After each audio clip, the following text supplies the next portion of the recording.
Okay, so open the box and what do you get? Well, you get a set of instructions which is like before you start, give an idea of tools you might need.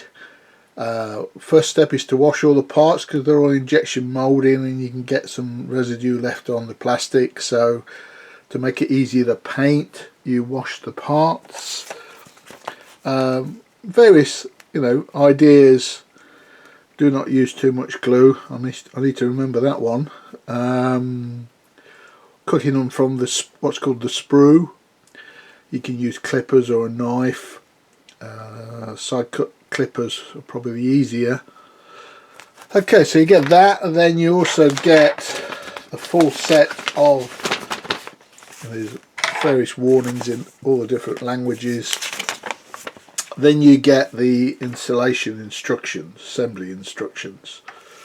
Where to glue, for example, in colour here in yellow, do not glue, optional parts and the paint colour to use.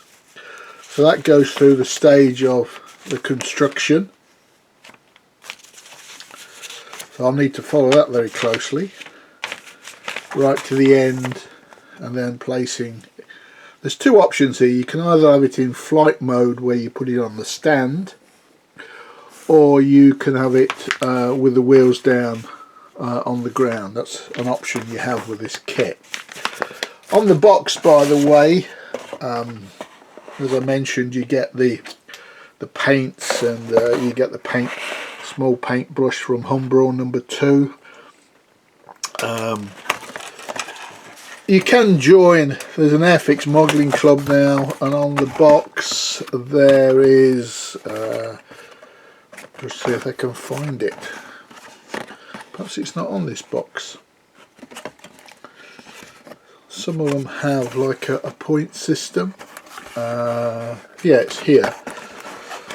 If you join this Airfix club, it's got flying hours here. This is one flying hour. You see that? Yeah. So you can save them, and then you get free models over a period of time. So in the actual bag, so open it out, and there's two separate bags. This is the canopy in a clear but separate bag to keep it protected from the main parts, and here is are the parts.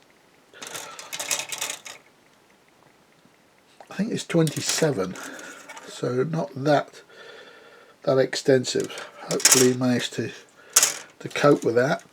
It's 1/72 scale, so it's quite a small model. Okay.